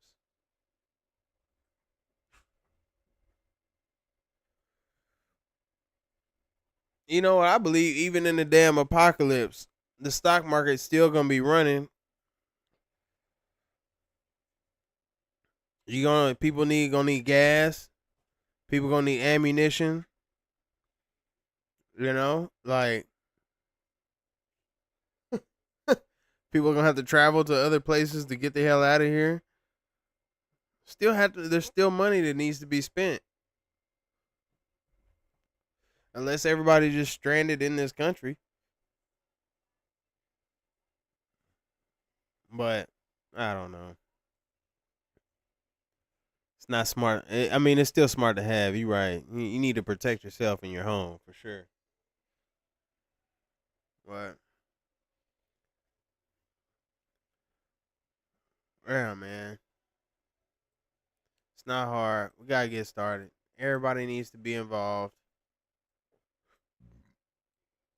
Mom, dad, grandma. It's never too late. Never too early. It's for everybody. This is for everybody, and everybody needs to have an understanding of how this works and the power of it. The power of compounding, economics basics in general. And I'm just reading in that chat, man, that you want your time more than you do money, Mel. That's coming from the mind of a very, very busy person. And you understand the value of your time because you're constantly having to give your time away. That's real. That's real. That's real. That's real. I think that's what everybody wants. At the end of the day, it's going to come back to some sort of time freedom. It just helps if you have some money when you got the free time so you can do shit. I mean, anybody really, we all got as much free time as we want. If you decided today that you just weren't gonna do shit anymore and just go live on the streets, there's literally nobody stopping you from doing that. And it's not against the law.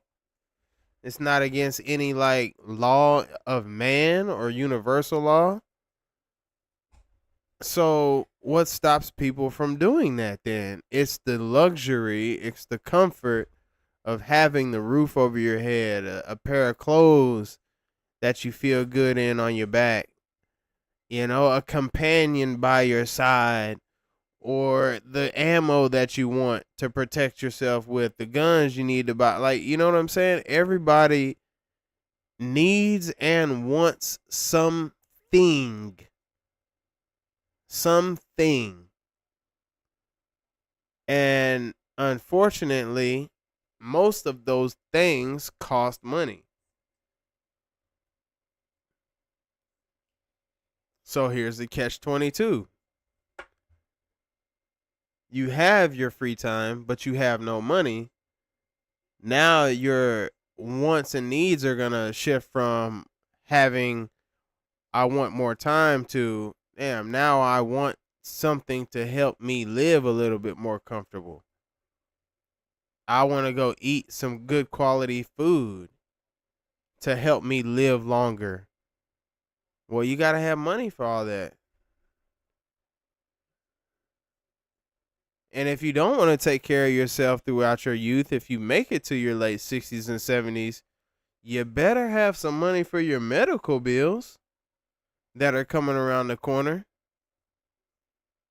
Like medical bills probably wipe people out more than anything, more than student loans, more than debt, more than the stock market for sure, more than like mortgage losses on a home. It's so astronomical, the prices that we are charged for medical attention and services and medication.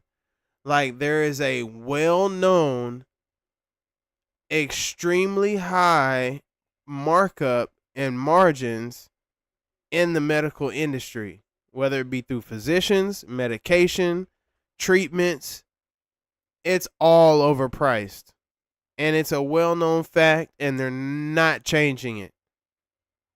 And it's not going to get cheaper as we get older. Does anybody know what it costs to have open heart surgery? I don't know the Let's look that up. I'm not going to put that on y'all to I'm sure. I'm sure it is. Let's look at this.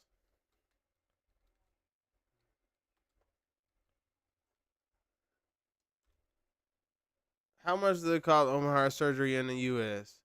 30 to 200.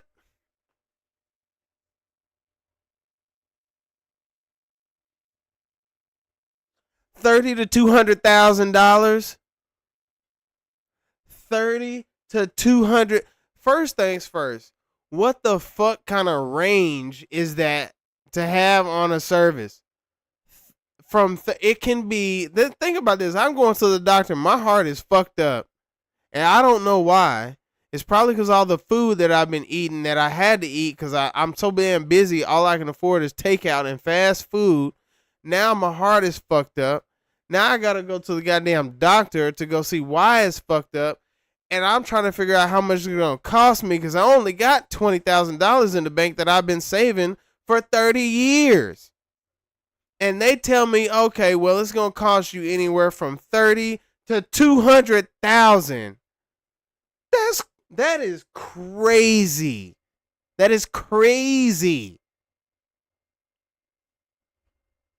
That is absolutely crazy.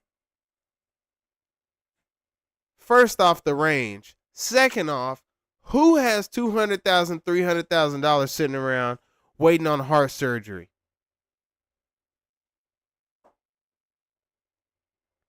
Newsflash, most of the time is not the people that have $300,000 that need the heart transplants.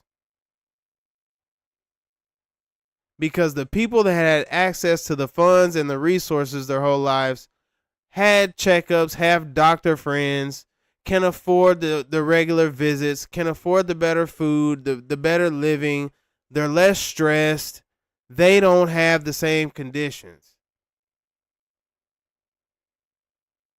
30 to 200,000. So God forbid your parents have one, and then a year later you or your mom have one. Or worse, cancer. You see what I'm saying? Like, so I go back to my buddy that I was talking to him about this, and I'm like, bro, what happens when you get to a certain age? You hurt yourself. Hell, you just had MCL surgery. What if they had to take your leg?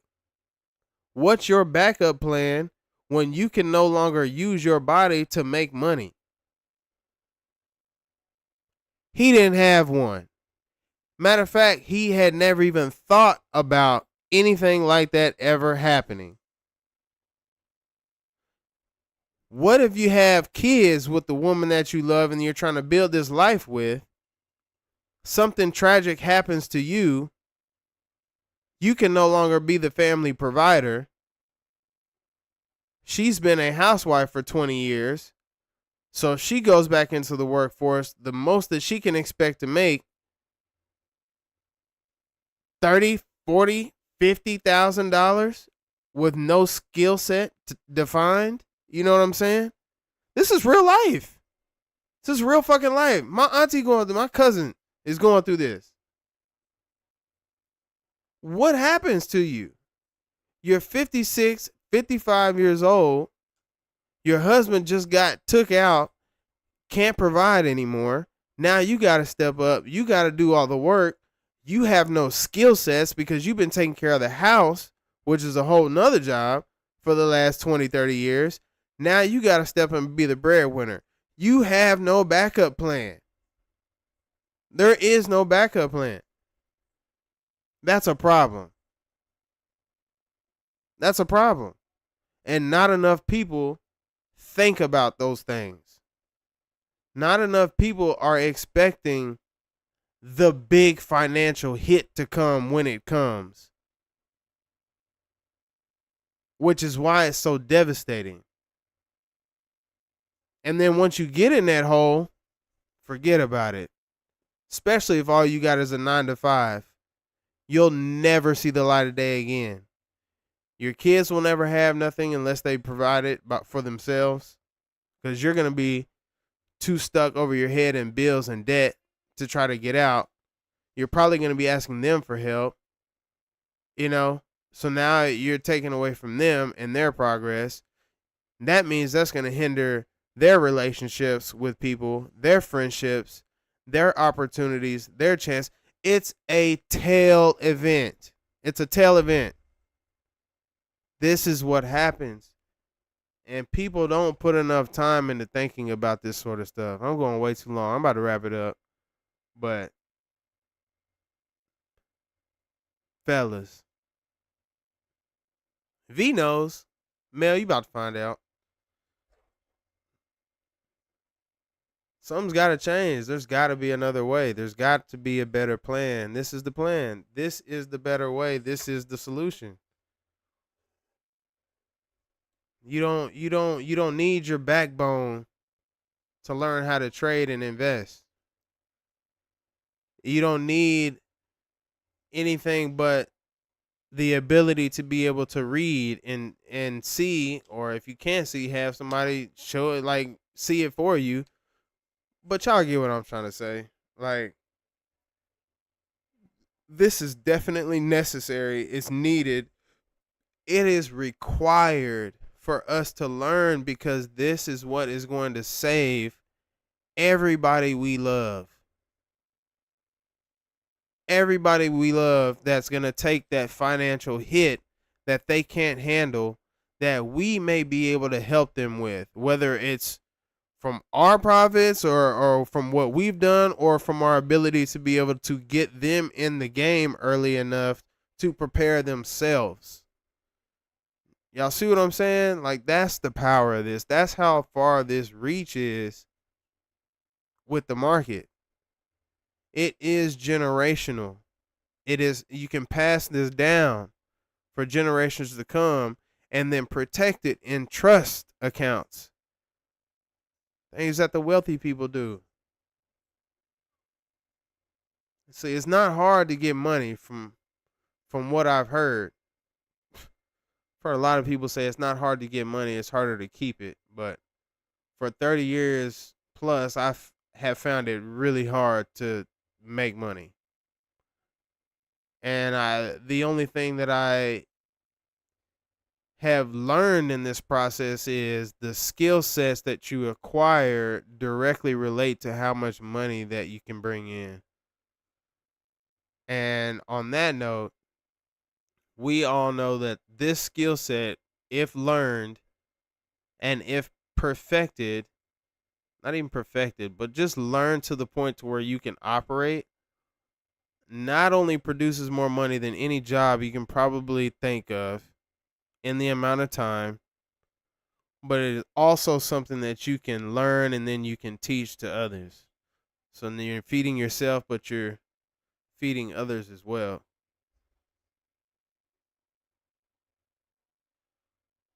Stress less, live more, free up your time to do what you want to do, all by learning this skill set.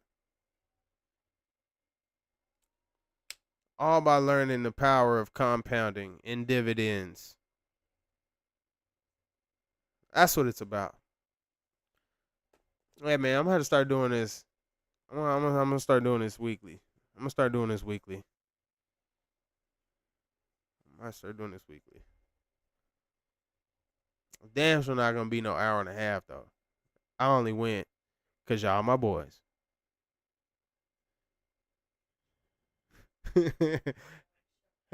Yeah.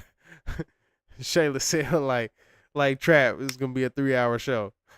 I honestly could. I see why it's so easy for Trap to do this for 3 hours. Like I could talk about this all night, honestly. It's that important. But y'all got, man, y'all got anything else for me before I dip out? Appreciate y'all, man. I appreciate y'all tuning in for real. I know y'all are both subscribed. Much love. Much love. Much respect. Ending this live on YouTube.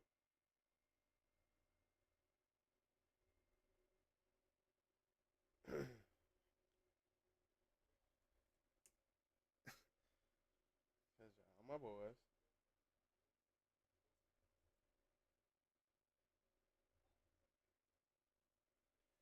Oh, share it too.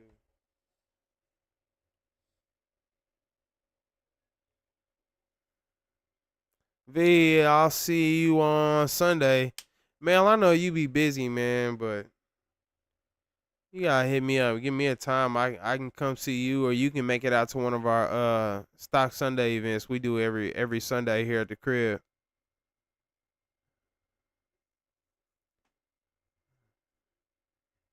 Get your account set up. We can get this rolling, bro. It's time for you to start seeing it for yourself.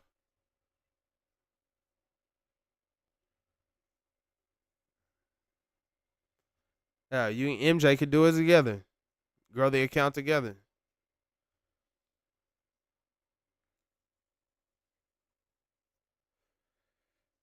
All right, man. V, I'll holla, big dog. I'm about to end it.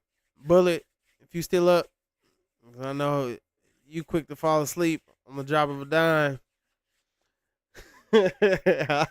I'll let y'all, bro. Love y'all. Much respect to y'all, man. We gonna keep getting it. V, we'll talk Sunday, man. We're gonna have to do something, man, and try to do this weekly. All right, bro. I'll let y'all. Y'all be good. Be safe.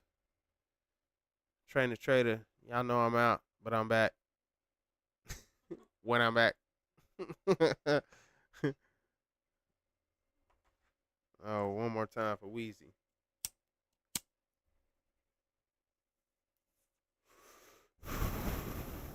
Shout out Wheezy. People hating on him, but he should have been at the Super Bowl. All right, I'm done. I'm done. I'm done. I'm done. I'm done. I'm done.